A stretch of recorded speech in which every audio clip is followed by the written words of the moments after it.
गाथाओं के शुद्धोपयोग की जब बात आती है तो यह बात हम बहुत अच्छे कल समझ चुके थे कि शुद्धोपयोग जो होता है वह 7वें गुणस्थान से लेकर के 12वें गुणस्थान तक तारतम्य से बढ़ता हुआ होता है। और इसके लिए हमने 3 गाथाओं को देखा। एक प्रवचन सार की प्रथम गाथा हमने देखी जिसमें 9वीं गाथा थी, और द्वितीय हमने देखी जो 89वीं गाथा है द्वितीय अध्याय की, या 181वीं भी किसी क्रम में मिलती है।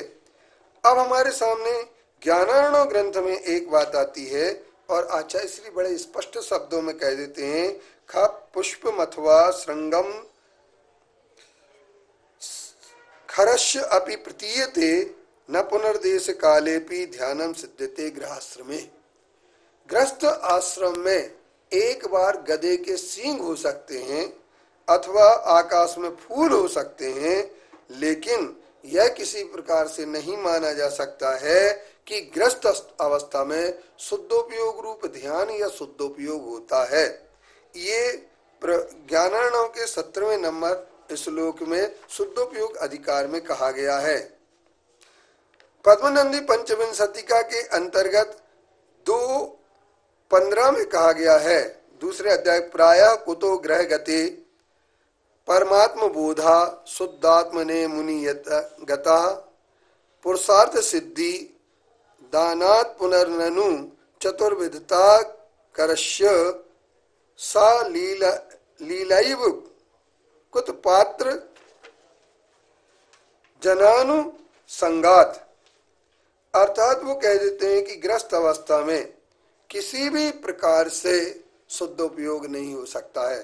यदि ग्रस्त अवस्था में शुद्धोपयोग होगा तो ग्रस्त अवस्था में केवल ज्ञान भी होना कोई रोक नहीं पाएगा, और यदि केवल ज्ञान ग्रस्त अवस्था में होता है तो श्वेतांबर मत में ग्रस्त अवस्था में केवल ज्ञान उत्पत्ति मानते हैं, तो उसी तरीके से दिगंबर लोगों को भी यही मानना पड़ेगा।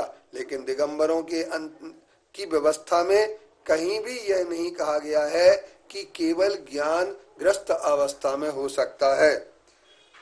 और यह बात एक अलग है कि जो श्वेतांबर से होकर के यहाँ दिगंबरों में आए हैं, और वो कांजी स्वामी भी कहा करते हैं जिनको, वो ये बात अगर माने तो आश्चर्य की बात नहीं है, क्योंकि उनके संस्कारों में यह बात वर्षों से रही होगी कि ग्रस्त अवस्था में केवल ज्ञान होता है। इसलिए हम ये कह सकते हैं कि ग्रस्त अवस्था में केवल शुद्धोपयोग मानने पर केवल ज्ञान भी मानना पड़ेगा, तथा 14 गुणस्थान की व्यवस्था भी समाप्त हो जाएगी, ठप हो जाएगी। एक गाथा हमारे यहाँ और मिलती है, जिन सहागुण कीर्तनम प्रशंसना विनय दान संपन्ना शुद्धशील संजमदा धम्मज्ञाने गुण मुनि यब्बा। वो कहते हैं जिन साधु के ही यह विशेषता मिलती है, ग्रस्तों के दान शील आदि की संपत्ति होती है, लेकिन संयमी जो होता है